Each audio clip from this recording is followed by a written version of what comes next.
Bom dia, pessoal. Sejam bem-vindos aqui ao Conecta, tá?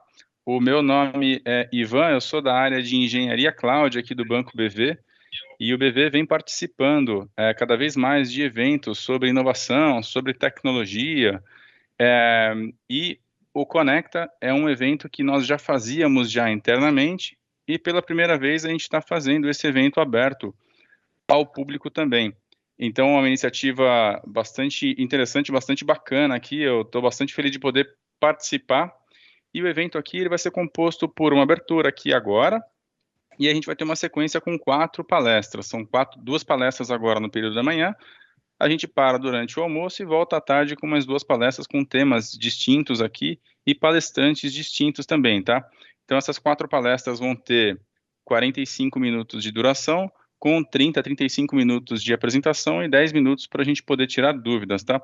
Então, eu espero que todos aproveitem bastante o evento, gostem, e também aproveito para falar sobre o nosso canal aqui do banco no YouTube. Então, vocês podem olhar ali, tem bastante conteúdos ali que o time sempre publica sobre o Banco BV no nosso canal, tá? Bom, então eu quero chamar aqui o primeiro convidado, é o André Franken, ele é da área de arquitetura técnica aqui do Banco BV, então bem-vindo, Franken, bom dia. Bom dia, tudo bem, Ivan? Tudo bem. Bom, pessoal, o meu recado aqui é rápido. Eu vim aqui agradecer a todos que proporcionaram esse evento aí, pela primeira vez aberto à internet. Então, para a gente é uma vitória, um evento bacana que a gente faz aqui no BV, e poder compartilhar isso com todos que quiserem assistir fora do banco, isso é muito bacana. Um outro recado que eu queria dar para vocês é que, como todos sabem, também o mercado sempre está passando por transformações, o BV também está passando por mais uma transformação, e a gente queria convidar todos aí que quiserem conhecer mais sobre o BV, quiserem conhecer mais sobre o que a gente está fazendo, o que a gente quer causar aqui de impacto no mercado, né, e no próprio Brasil, na economia do Brasil. Convido vocês aí a falarem com a gente, falarem com quem trabalha no BV e também se candidatarem aí para as vagas que a gente tem abertas. Eu queria chamar agora, então, o Courtney Guimarães, que gentilmente aí cedeu o seu tempo para falar para a gente aqui um pouquinho. Ele vai falar um pouquinho aí de blockchain, da história, de tudo que está acontecendo, que agora está começando a democratizar, né? Tá realmente virando um boom aí, todas essas tecnologias, e vai ser muito legal essa palestra dele. Aproveitem bem aí. Tudo bem, Courtney? Como é que você está?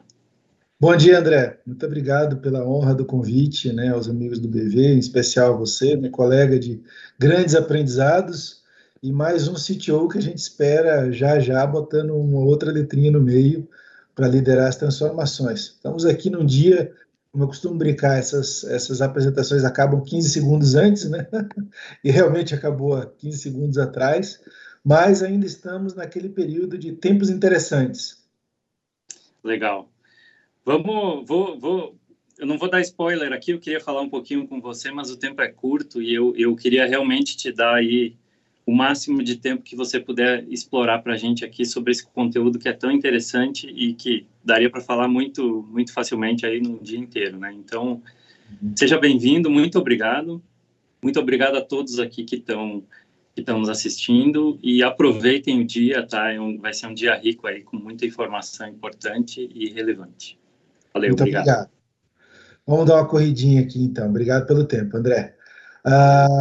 Para começo de história, a grande novidade, né, do estado da arte é que o blockchain não tem um dia que não seja estado da arte. Todo dia temos novidades intrigantes e interessantes, né? Então, a primeira informação ultra importante o meu nome é Courtney, é um baiano com nome exótico francês, mas vocês não vão saber a versão francesa dele, né? Isto posto, eu sou um codebreaker, ou seja, eu sou um cara ligado à criptografia desde sempre. Para quem não sabe, essa é a Bíblia da nossa área, o livro do David Kahn, feito em 1968 e reeditado em suas 1.200 páginas, né? Por que eu estou aqui tendo essa conversa com vocês? Porque eu sou velho de estrada. Em 1985, era assim que vocês me viam. Pequeno detalhe para um Walkman à prova d'água pendurado no pescoço. Lá em 2015, eu descobri a tecnologia blockchain por causa da criptografia. E de lá para cá, eu não consegui mais parar de pensar nisso. Abandonei inteligência artificial e outras coisas que me preocupavam só para lidar com blockchain. Isso me trouxe coisas interessantes. Conheci alguns cypherpunks, pessoas que pensavam comigo. Comecei a usar camisas de unicórnio que as minhas filhas adoram. E tive a sorte de encontrar algumas personalidades interessantes, como o Dr. Jorge Paulo por aí, também preocupadas e intrigadas com o assunto. 2021, eu costumo dizer que esse é o nosso ambiente pós-pandemia, né, o metaverso, e hoje eu me dedico a estudar o protocolo Optimism, porque eu sou doutorando e orientando do professor Dr. Silvio Meira, com muita honra, né, eu costumo dizer que eu sou o stalker mais antigo dele desde 94, e esta vida me trouxe para a Avanade. Eu sou cientista-chefe de blockchain aqui do Brasil e também sou diretor da área que a gente chama de Digital Enterprise. E nesse mundo eu achei um espacinho para ajudar um outro grande amigo, um mestre, uma sumidade no nosso mundo de transformação empresarial, que é o Miguel Aburrad.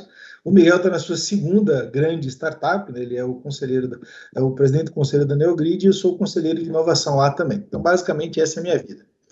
Para a gente falar de blockchain, nós precisamos mudar as nossas lentes sobre o assunto. Esse é o principal objetivo de hoje. Então, vamos tentar pensar fora da caixinha da realidade e entender que a realidade muitas vezes não é o que parece. Isso aqui é uma foto que eu gosto muito, vocês vão entender o porquê dela. A gente acha que a coisa está de cabeça para baixo, mas na prática, algumas coisas estão de cabeça para baixo ou não.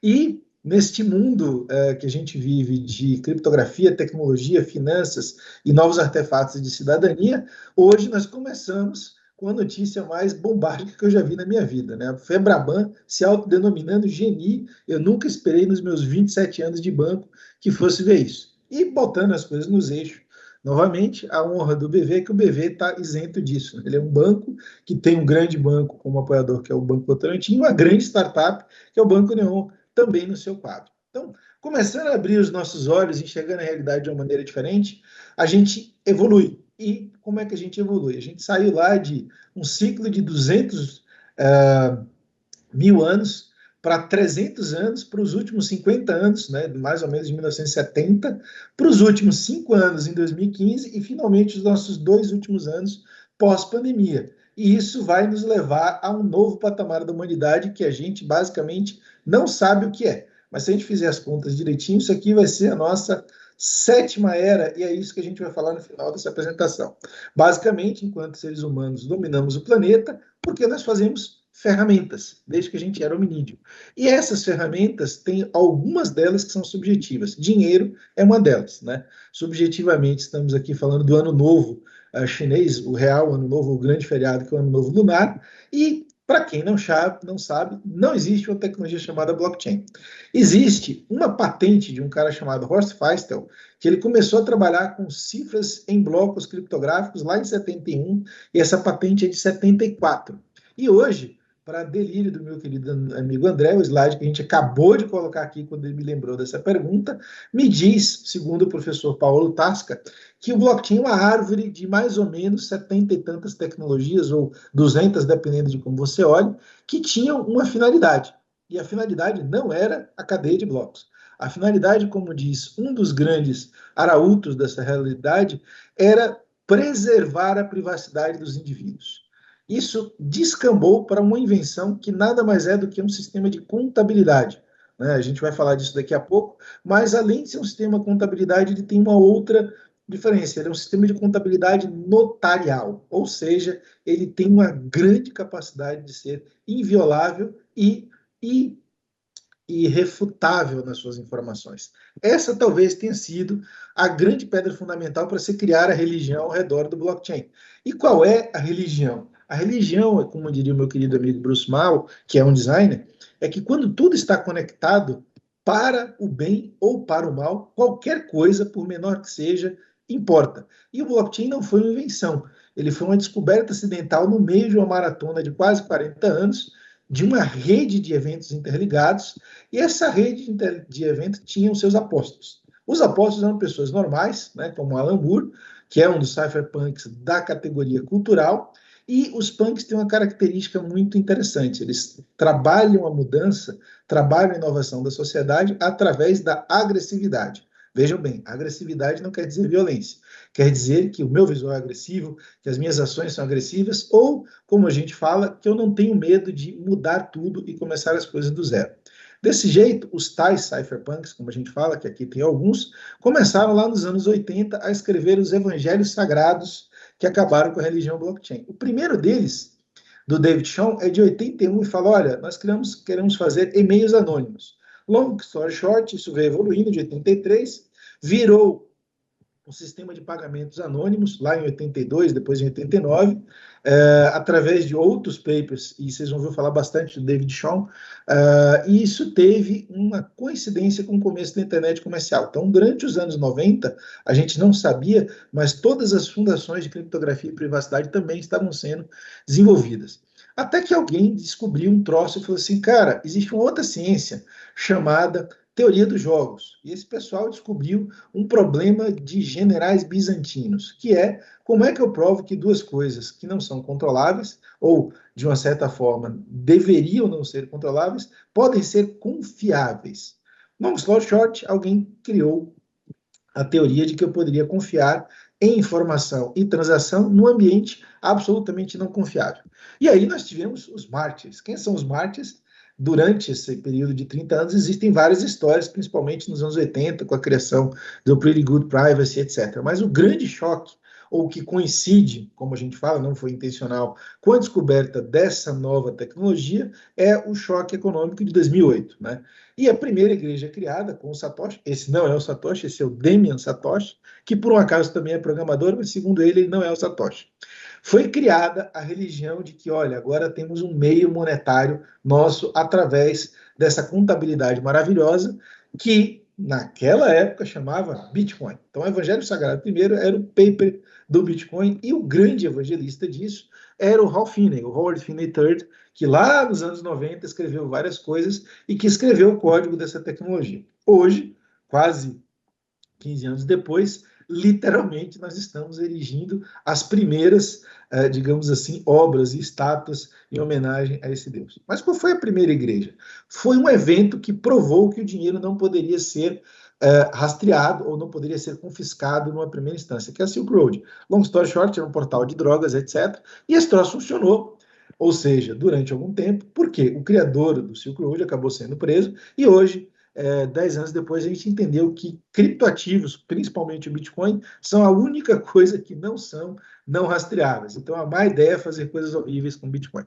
Como é que isso foi possível? Não tem a ver com tecnologia. Tem a ver com um paper do Rand Institute, que fala que a nossa evolução é em rede e organizações que são redes de redes. Esse paper é muito novo, ele é de 1970 e alguma coisa, mas como nós, como eu expliquei antes, evoluímos nos últimos 200 mil anos e não muito nos últimos 50 anos, né, dessa história humana, a gente continua pensando do mesmo jeito. E a gente fez ferramentas tecnológicas.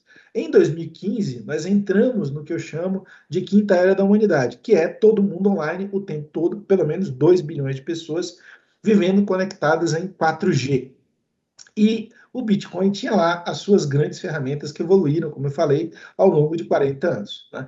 O que é o blockchain? E essa é a segunda informação extremamente importante do dia. O blockchain ele não é uma tecnologia, ele é uma rede.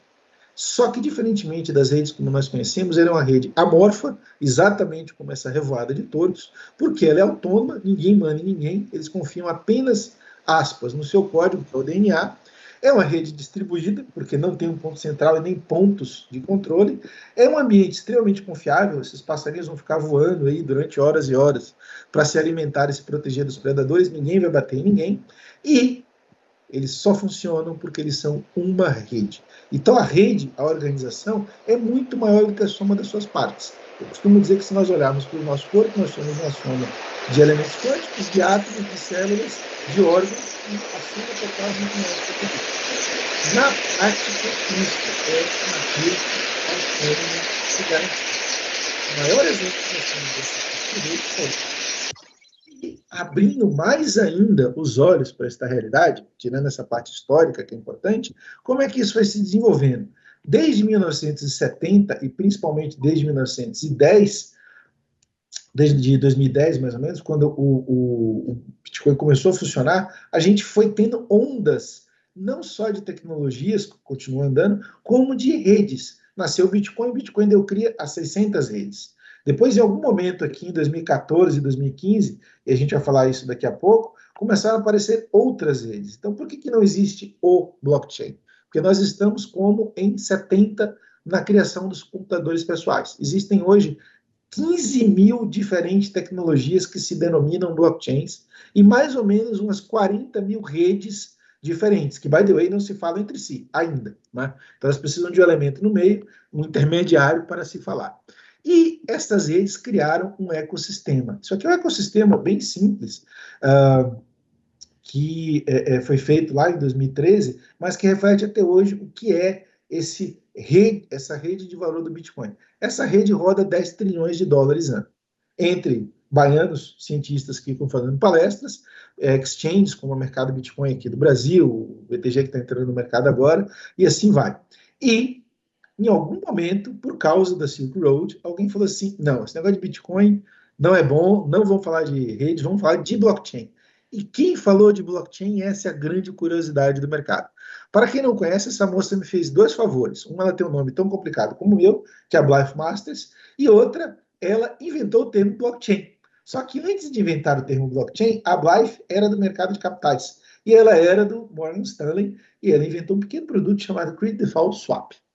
Basicamente, a moça que começou a falar de blockchain estava enfronhada em engenharia financeira de mercados. E na mesma época, um rapazinho, que é este russo-canadense bastante exótico, e que faz questão de olhar para qualquer canto, menos para a gente quando tira foto, porque ele deve tirar umas 10 milhões de fotos por dia, ele falou, o Bitcoin é só uma calculadora metida besta, uma contabilidadezinha esquisita. Eu vou criar algo melhor, eu vou criar um computador global que funcione como rede autônoma.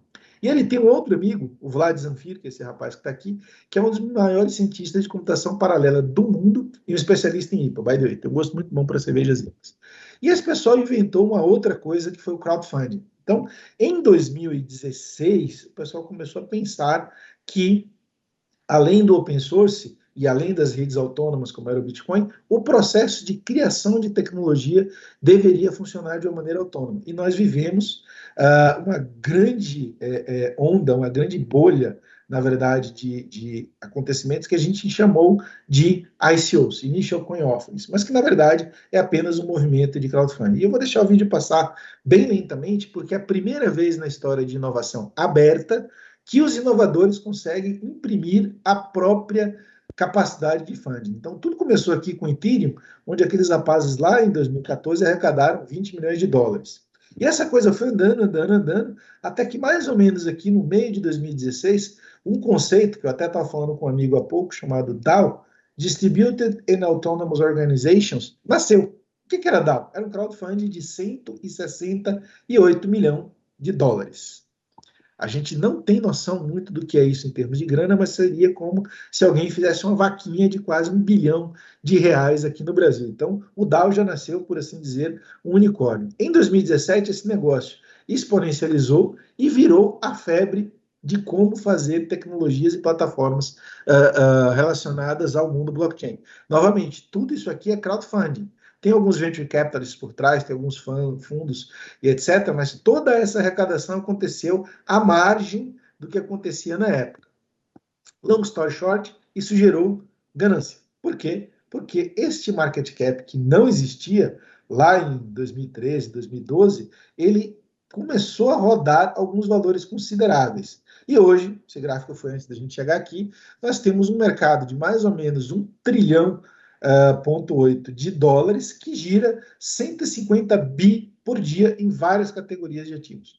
Isto é especulação, mas esse é o mercado que foi formado. No meio do caminho, em 2019, uma grande plataforma falou, opa, peraí, funciona com Bitcoin, funciona nas redes abertas, vou fazer o meu próprio dinheiro. E a gente começou a ver um shakeout no mundo por causa da Libra do Facebook. E eu acho que eu nunca falei tanto sobre um assunto tecnológico em tão pouco tempo, né? Acho que eu fiz várias palestras durante uma semana para todo mundo, mas, apesar desta ideia ser uma obra-prima de estratégia do Mark Zuckerberg, os reguladores não gostaram disso. E não demorou muito para que todos eles declarassem que isto era literalmente o começo da Quinta Guerra Mundial. E o projeto Libra foi sendo cada vez mais abafado. Parou por aí? Não. Seguimos andando e desde aquela época, dos ICOs de 2017, se criou um mercado. E isto aqui, já em 2021, nós estamos falando de 1.700 empresas, não plataformas, que geram todas essas caixinhas de tecnologia. Vocês não vão ver nenhuma delas, isso é um relatório da Topio Networks, depois eu passo para o André e vocês podem ver. Mas o fato é que se criou uma economia. E esta economia, assim como aqueles ICOs que arrecadaram 60 bilhões de dólares e chegaram a valer 160 bilhões de dólares, continuou seguindo e fazendo outras inovações. Neste momento, nós estamos voltando a falar de pagamentos, né? A Visa falando em, vou trabalhar com Bitcoin, inclusive aqui no Brasil, o processo de mining ou validação de transações, voltamos a falar de ativos digitais criptográficos, e por causa do Facebook, a gente também vai falar disso daqui a pouco, começamos a falar de moedas de bancos centrais. E, obviamente, os reguladores estão cada dia mais em polvorosa. Temos um novo regulador na SEC. Aqui na CVM nós temos um laboratório de inovação em um dos pequenos capítulos, a gente fala de tokenomics. O Bacen está fazendo consultas públicas, temos PLs rodando no Congresso, enfim, como disse o André, é o assunto quente do momento novamente. Continuando com esse processo de abrir olhos, o que a gente fez? Nós evoluímos, quando eu falo indústria, e começamos a trabalhar com pesquisa formal. Eu faço parte de um grupo da ITU. Poxa, mas um sindicato de telecom fazendo alguma coisa sobre moedas digitais? Sim, tecnologia é extremamente interessante para a gente.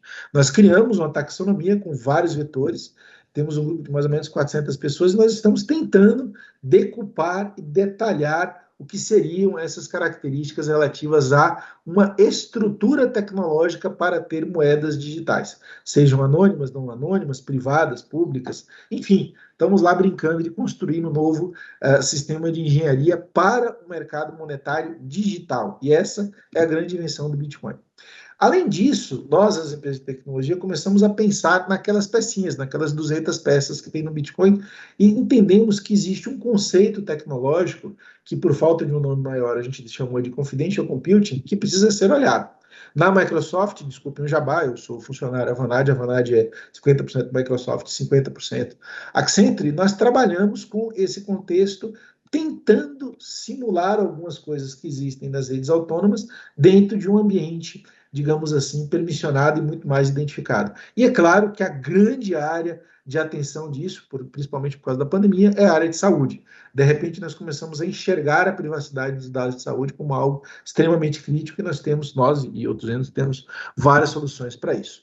A outra coisa é que, por causa do Bitcoin, nós começamos a falar duas palavrinhas mágicas, chave pública e chave privada, e esse conceito pegou. Então, a gente está construindo também uma coisa que nós denominamos de identidade descentralizada. E não é só identidade, tem a ver com o conceito de identidade, tem a ver com o conceito de certificados, tem a ver com o conceito de autorização de identidade, mas não de identificação. Isso é uma coisa muito sutil, mas eu posso dizer, olha, eu quero saber se o Curtin é o Curtin, ou se o Curtin é um homem de 50 anos que trabalha na Vanad. E aí eu não vou perguntar quem é o nome, etc. Alguém vai falar assim, olha, só pode entrar aqui nessa palestra quem é funcionário da Vanad. Então, eu vou botar um token, você vai perguntar, você é funcionário da Vanad? E esse token vai dizer, sim, ponto. Então, você não precisa saber quem eu sou, quais são as minhas características de identidade para me autorizar para alguma coisa. E isso provavelmente vai ser o ramo de aplicação tecnológica mais exclusivo dos próximos 5 anos. Porque quando a gente começa a pensar em identidade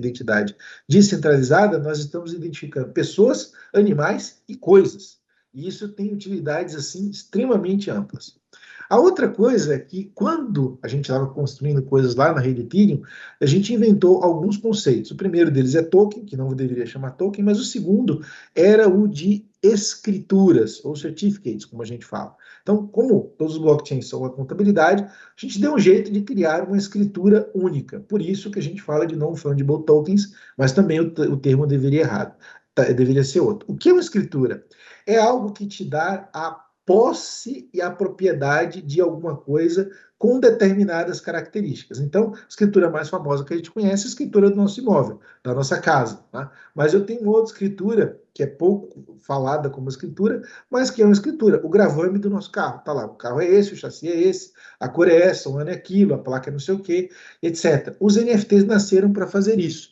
Só que, além de ter, obviamente, nos últimos 2 anos, explodido em especializações, os NFTs viraram um mercado gigante. A gente vai falar deles já já. Por quê? Assim como essas novas peças de computação e todo aquele mapa de 1.000 e tantas empresas, nós começamos a construir ferramentas mais complexas. E um país descobriu que essa ferramenta pode servir também pela primeira vez para construir uma estrutura digital soberana. Então a China investiu num projeto chamado Blockchain Service Network, onde ela tem blockchains, todos esses conceitos de computação confidencial, inteligência artificial, social scoring e certificados públicos da vida de cidadania. Então, a China está construindo nessa BSN, junto com vários outros players, nós, inclusive, Accenture, AWS, Google, etc., toda a estrutura de cidadania do país para o futuro. Dubai começou a fazer isso em 2017, também está andando, e aí a gente tem vários outros países. Né? O mais conhecido aqui, pelo menos dos nerds brasileiros, é a Estônia. Você pode ter um certificado de residência, abrir conta e coisas do gênero lá. E mais mercados. Por incrível que pareça, esta figurinha, que é um Bored Ape, está sendo avaliada em quase $500 mil. Não pergunte por quê. Isso é o novo status social para os nerds endinheirados. Tanto que teve um evento essa semana, um baile de gala em Nova York, e um dos presentes no evento, ele estava com um pin com o Bored Ape, na verdade era um cypherpunk, para dizer o seguinte: eu sou dono disso aqui. Então lembra daquelas escrituras? Essa obra de arte pode ser copiada milhões de vezes, mas você pode dizer, ela é minha. E qual é a grande utilidade disso? Se em algum momento eu atrelar isso a um sistema de propriedade digital, eu posso reclamar ou conclamar a posse disso, ou também posso comercializar royalties disso. Ah, mas cara, que coisa estranha. O mercado cripto tem coisas estranhas. E hoje, esse mercado de certificados digitais, sem falar do mercado de games, já movimentou $58 bilhões. Tem uma empresa chamada Axie Infinity, que é um joguinho parecido com o Tamagotchi, que só ela rodou $2 bilhões em faturamento, não é valuation. E esses números são altamente exponenciais, como tudo que está relacionado ao mercado cripto. O que a gente vem falando desde o ano passado, que é a tal da Decentralized Finance, na verdade são programas que fazem coisas relacionadas a finanças. E a principal delas é empréstimo. Isso levou alguns economistas e alguns reguladores a entrarem em estado de desespero. E essa é a capa da The Economist dessa semana. Eu juro que eu não combinei com a The Economist para fazer uma capa para o nosso evento, para eu vir aqui falar de blockchain. E o que isso tem a ver? Isso tem a ver que algumas empresas que não existem, são códigos que rodam no blockchain, estão movimentando alguns bilhões de dólares. Neste momento, essas empresas que seriam como financeiras têm depositadas nas suas contas digitais, ou seja, nos seus cofres digitais, como garantia cerca de $200 bilhões. Então, como é que funciona isso? Você vai lá no banco, deixa uma grana em garantia e pode pegar um empréstimo, um financiamento ou alguma coisa, basicamente como todo e qualquer mercado financeiro. Só que, em vez de você fazer isso numa entidade, numa pessoa jurídica, você faz isso num software que roda nas blockchains. E isso nos leva a, que a gente estava comentando, que são as finanças soberanas. A China já pegou isso desde a época lá do blockchain, está lançando, da Libra do Facebook, está lançando o seu Digital Yuan. E agora, nessas 2 últimas semanas, o nosso buchicho é a República de El Salvador, que decidiu que Bitcoin é uma moeda de curso forçado, ou seja, uma moeda que as pessoas são forçadas a aceitar lá dentro.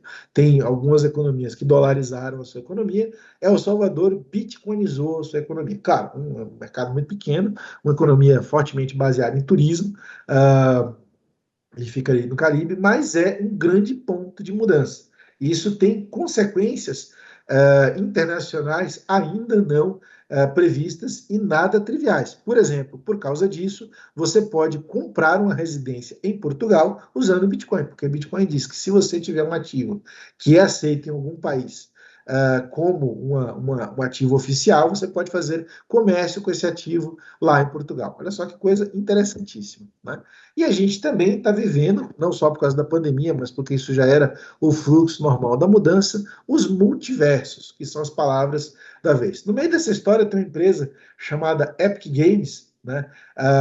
Eu não gosto de game, eu tenho 2 defeitos enquanto baiano, eu não gosto de game, não gosto de sorvete, mas os meus filhos adoram e eles descobriram que essa empresinha aqui que faz o Fortnite conseguiu recentemente dobrar a toda poderosa Apple. Então, o governo americano decidiu que a Apple não pode tirar a Epic Games da sua Store. Por quê? Porque a Epic Games tem um comércio gigantesco dentro do videogame.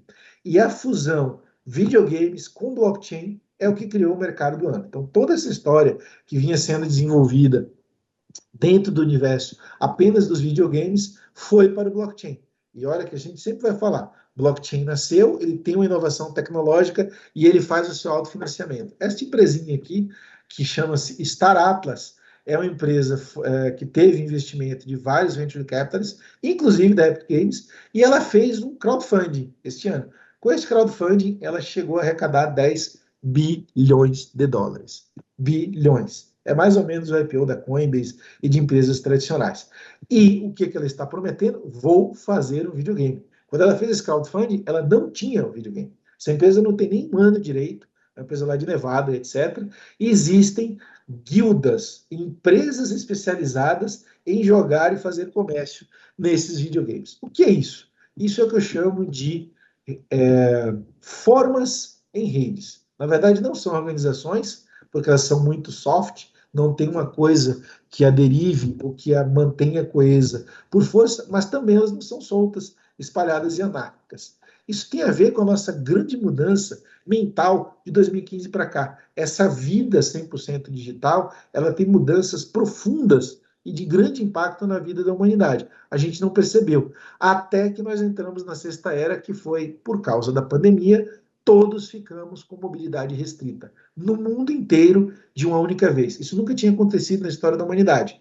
As outras grandes problemáticas que nós tivemos foram localizadas. Peste negra estava na Europa, nós tínhamos as nossas escaramuças da América, a China estava separada. Desta vez, o mundo inteiro foi colocado em digital. E por causa disso, eu acredito que nós entramos na nossa 7ª era. O que é essa 7ª era? É o antropoceno. O antropoceno de verdade, definitivo e final, porque o homem está exercendo o seu poder máximo de criar a sua ferramenta máxima. A ferramenta que pode mudar, salvar, contribuir para a evolução da nossa espécie enquanto espécie e da nossa espécie enquanto seres sencientes e humanos, mas também pode destruir todo o planeta num espaço de tempo muito pequeno. Ou seja, a decisão sobre o futuro de todos e tudo está nas nossas mãos de cada indivíduo. Aí você fala, mas eu sou só um indivíduo, eu não tenho poder nenhum. Muito bem. Aquela área que eu estava mostrando é do professor Dr. Silvio Meira, que é esta figura que está aqui sentada, e ele me ensinou lá em 2015 que a gente entraria na era das possibilidades infinitas. E eu falei para ele assim, não, nós estamos entrando na era das possibilidades surrealmente infinitas. Aquelas coisas que você conta para os amigos, eles perguntam se você parou de beber, o que você está passando, se você bateu a cabeça, etc. Mas se eu chegasse para o meu pai, lá em 1984, quando eu comecei a trabalhar, falasse, pai, olha só, quando eu tiver lá nos anos 90, eu vou criar um meio de pagamento global, maior do que a Visa, que é da Mastercard. Ele não ia acreditar. Pai, eu vou fazer uma empresa de carro que vai ser mais impactante do que a Ford. Ele não ia acreditar. Se eu falasse, pai, eu vou pegar os carros que eu fiz nessa empresa e depois eu vou fazer uma empresa aeroespacial do tamanho da NASA. Ele também não ia acreditar. Agora eu vou pegar o meu carro que eu fiz na minha empresa, colocar no foguete que eu fiz e vou mandar para Marte, não é para a Lua. Eu vou literalmente mandar para os marcianos. By the way, eu vou fazer uma homenagem ao meu querido Douglas Adams, que é um escritor de ficção científica inglês que pouca gente conhece, e ainda vou tocar uma música do David Bowie que todo mundo dos anos 80 e 70 adora. Isto é a era das possibilidades surreais. Um empreendedor acordou e fez isso. E o que ele fez esse ano? Ele inventou uma moeda, chama Doge, que é um cachorrinho parecido com aquele cachorrinho japonês que todo mundo adora, né? Tem vários deles por aqui. E esta moeda chegou a valer alguns bilhões. Não só ele fez isso, isso não é nada ilegal, como ele falou, olha, Bitcoin vai subir, o Bitcoin subiu. E ele construiu um foguete com o lucro que ele teve do Bitcoin para mandar alguma coisa para a Lua.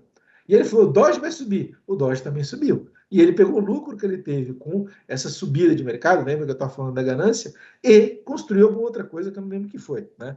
Além disso, naqueles NFTs, ele foi uma das pessoas que pegou a esposa dele, que é música, e lançou uma música em forma dessas certidões digitais, vendida por 5 milhões de dólares.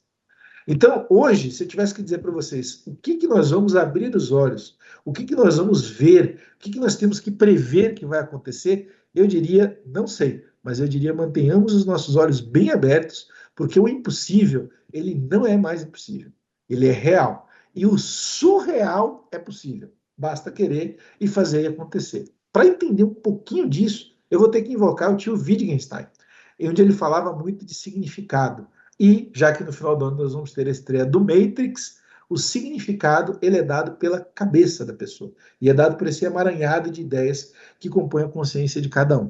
Eu não sei onde a gente vai parar, eu só sei que este talvez seja o ano mais incrível de todas as nossas vidas até o ano que vem.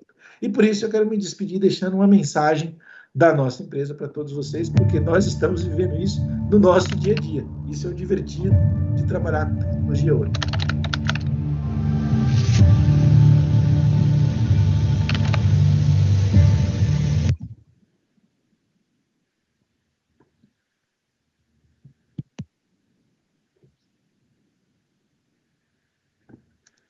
Apresentação de tecnologia. Se não tiver um pauzinho, não é apresentação de tecnologia. Concorda?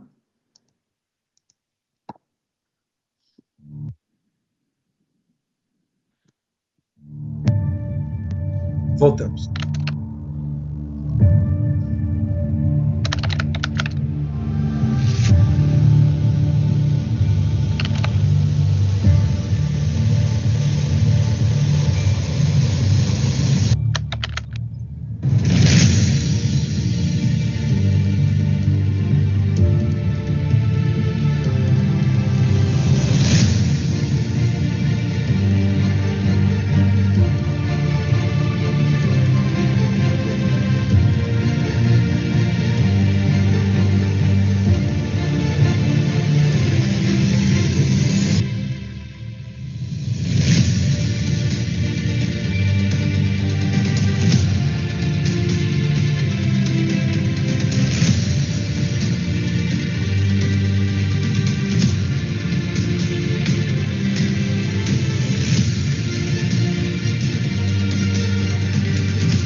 Obrigado, gente. Era essa a mensagem que eu tinha para passar para vocês. Volto para a turma do BV. Tenham um ótimo dia, aprendam bastante. E para o bem ou para o mal, só existe um Cortina Guimarães no mundo. Eu sou muito fácil de achar. Obrigado, gente. Um ótimo dia.